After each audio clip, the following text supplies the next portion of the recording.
Every now and then, things will go badly wrong. Someone will be injured, you will get lost, or you will find out that you've just lost a huge amount of money. Your natural reaction now may be to panic. After all, why wouldn't you get in a fluster?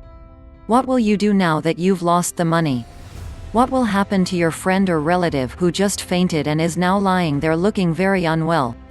But while panicking is natural, it's also entirely unhelpful.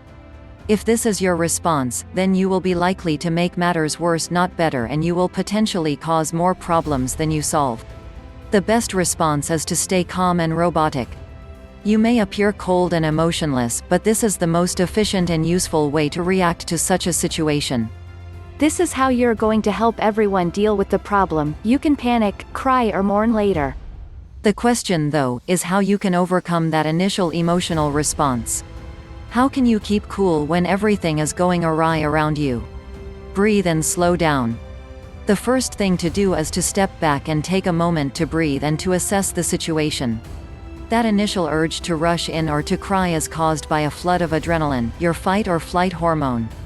This can be immensely useful for fueling your reaction speed, increasing muscular strength, and more. Unfortunately, it also suppresses activity in the prefrontal cortex, the part of the brain that we use for future planning and reasoning. So instead, you need to learn to control your breathing and to calm yourself down.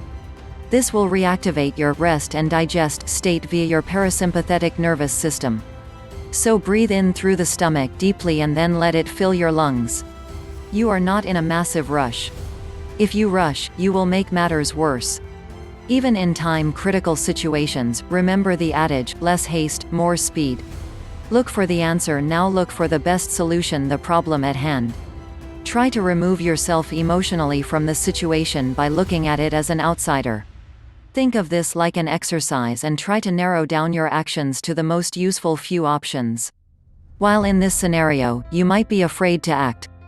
Each action you consider will likely have the risk of a negative outcome and might still make matters worse.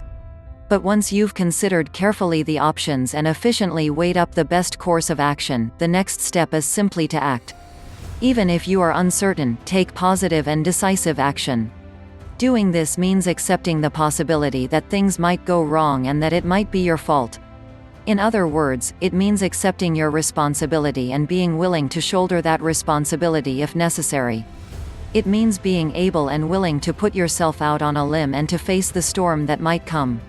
Thank you for watching. Feel free to comment down below in the comments section what you think about this video.